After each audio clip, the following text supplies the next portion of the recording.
Breaking చూసినట్లయితే Banjara hills లో పూజల పేరుతో బురిడి కొట్టించిన దొంగ బాబా కోసం పోలీసులు వెతుకుతున్నారు. దొరికినట్టే దొరికి తప్పించుకున్న దొంగ బాబా శివ గతంపై ఆరా తీస్తున్నారు. అయితే గతంలో శివపై తిరుపతిలో కూడా కేసు నమోదైనట్లు గుర్తించారు పోలీసులు. అక్కడ కూడా పూజల పేరుతో డబ్బులు కాజేసినట్లు తెలుస్తోంది.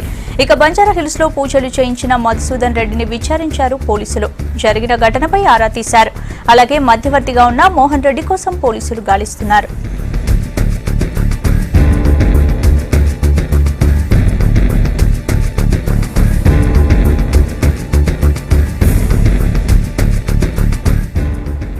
రైట్, ఇక డీటెయిల్స్ ను సంపత్ అడిగి తెలుసుకుందాం. సంపత్, చెప్పండి, దొంగ బాబాకు సంబంధించి లేటెస్ట్ అప్డేట్స్ ఏంటి? బంజారా హిల్స్ రోడ్ నెంబర్ 12లోని ఎమ్మెల్యే కాలనీలో జరిగినటువంటి చోరీకి సంబంధించి పూర్తి స్థాయిలో పోలీసులు సూచనలు అవుతున్నారు.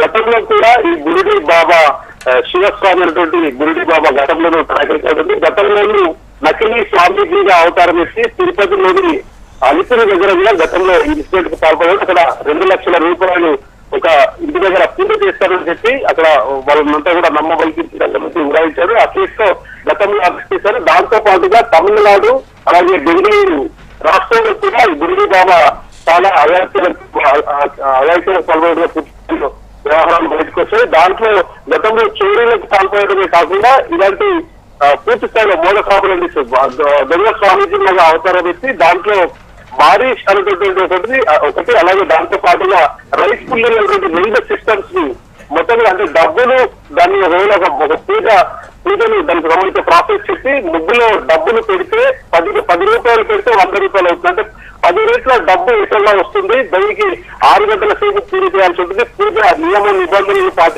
పాటిస్తే డబ్బులు ఖచ్చితంగా 10 రేట్లు ఎక్కువ వస్తాయి. ఆకర్షించడానికి దీనికి రామాయణం కాలం నాటి కాయిన్స్ కనుగొన్నాయి. రాముడు సీత సంబంధించినటువంటి ముద్రలో ఉన్నటువంటి కాయిన్స్ కనుగొన్నాయి. రైస్ పుల్లింగ్ కాయిన్స్, అది చాలా అరుదుగా లభించే కాయిన్స్ అనేది కూడా తాను నమ్మగలిగించి దాంతో ఒక డెమోను కూడా చేసినట్టుగా పోలీసులు ఈ విషయాన్ని సేకరించారు. ఎందుకంటే అపోలో ఆసుపత్రిలో చికిత్స పొందుతున్నటువంటి మధుసూదన్ దగ్గర నుంచి ఇప్పటికే స్టేట్మెంట్ రికార్డ్ చేసిన పోలీసులకి గతంలో మోహన్ రెడ్డి అనేటువంటి ఒక వ్యక్తి, ఎవరైతే చింతల్లో నివాసం మోహన్ రెడ్డి అనే వ్యక్తి మధ్యవర్తిత్వం వహించి మధుసూదన్ రెడ్డికి ఈ శివస్వామి అనే వ్యక్తిని పరిచయం చేశారు. పరిచయం చేసిన తర్వాత ఒక డెమోను కూడా 2 రోజుల క్రితం ఒక డెమోను కూడా ముందుగా చూపించడం జరిగింది. దాంట్లో డబ్బుల్ని దాదాపు 70,000 రూపాయలు ముందుగా పెట్టి 7 లక్షల రూపాయలు వరకు అయింది అనేది తన కళ్ళుగా పూజ చేశారనేది కూడా మధుసూదన్ రెడ్డి కన్ఫ్యూజన్ స్టేట్మెంట్ చెప్పడం తెలుస్తుంది.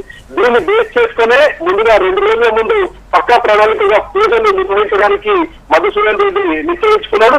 నేరుగా తన నివాసంలోనే చేయడానికి చూసుకున్నాడు. పూర్తి స్థాయిలో ముహూర్తం అలాగే పూజ విధి విధానాలన్నింటినీ కూడా ముందుగానే చెప్పిన తర్వాత తన కుమారుని మధుసూదన్ రెడ్డి కుమారుని జనరల్ బజార్ సికింద్రాబాద్ పంపించి అక్కడ సామాగ్రి మొత్తం కూడా తీసుకురావడం అలాగే వచ్చినటువంటి శివస్వామికి బస చేయడానికి ఓరీస్ హోటల్లో అలా పాష ఒక హోటల్లో కూడా ముందుగానే అకామిడేషన్ ఏర్పాటు చేసి శివస్వామిని అక్కడ నుంచి 2 రోజుల నుంచి పూర్తి స్థాయిలో మానిటరింగ్ చేసిన తర్వాత తన దగ్గర నుంచి అంత సమాచారం తీసుకుని కాకుండా మొత్తం కూడా పూజా సామాగ్రి తీసుకొచ్చిన తర్వాత నిన్న మధ్యాహ్నం 12 గంటల సమయంలో పూజకు అన్ని ఏర్పాట్లు చేసినట్టు తెలుస్తుంది. తర్వాత సాయంత్రం 4 గంటల సమయంలో ఇది రైస్ పుల్లైనటువంటి సన్నద్ధమయ్యారు. తన ఇంట్లో ఉన్నటువంటి డబ్బును అప్పటికే ఏర్పాటు చేసుకున్నటువంటి 1,30,00,000 రూపాయలని పూజా సమయంలో ఏర్పాటు చేసినటువంటి ముగ్గులో డబ్బుల్ని బ్యాగ్లో పెట్టాడు. బ్యాగ్లో పెట్టిన తర్వాత పూజ దాదాపు 4 గంటల సేపు పూజ కొనసాగింది. పూజ ముగిసిన తర్వాత సుమారు 6 గంటల తర్వాత పూజ కంప్లీట్ అయిన తర్వాత డబ్బుల్ని కొన్ని టెంపుల్స్కి తీసుకెళ్ళి టెంపుల్స్ దగ్గర డబ్బును పెట్టి 3 నుంచి 4 టెంపుల్స్ దగ్గర డబ్బులు పెట్టి ఇంటికి తిరిగి వచ్చిన తర్వాత ముగ్గులో పెడితే ఆ డబ్బులు రెట్టింపు డబ్బులు అవుతాయి. దాదాపు 10% డబ్బులు పెరుగుతాయి. అంటే 1,30,00,000 రూపాయలు అంటే దానికి 10ంతల డబ్బు పెరుగుతుందన్నటువంటి విషయాన్ని బాబా చెప్పాడు. బాబా మాటల్ని నమ్మిన మధుసూదన్ రెడ్డి తన వలలో పడ్డాడు. అక్కడ పూజ అయిపోయిన తర్వాత ఒక ప్రసాదం అందరికి ఇవ్వడం జరిగింది. ఆ ప్రసాదంలో మత్తుమంది కలిపి ప్రసాదాన్ని అందరికీ ఇచ్చారు.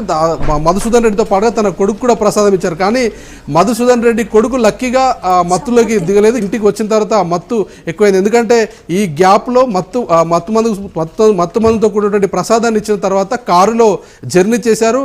బంజారా హిల్స్ రోడ్ నెంబర్ 12లో ఉన్నటువంటి ఎమ్మెల్యే కాలనీ నుంచి ఇటు బంజారాహిల్స్ రోడ్ నెంబర్ 12లో ఉన్నటువంటి మినిస్టర్ క్వార్ట్స్ దాటిన తర్వాత మినిస్టర్ క్వార్ట్స్ రోడ్లో ఉన్నటువంటి ఓరీస్ హోటల్ వరకు తనని డ్రాప్ చేశారు. డ్రాప్ చేసిన తర్వాత తనని ధ్యానంలో ఉండాలంటూ స్వామీజీ సూచించడం, తర్వాత కార్ లాక్ను ఓపెన్ చేసి అందులో ఉన్నటువంటి డబ్బులతో ఉడాయించాడు బాబా. మొత్తానికి బాబాకు సంబంధించిన వ్యవహారంలో మాత్రం క్రిమినల్ ట్రాక్ గతంలోనే ఉంది.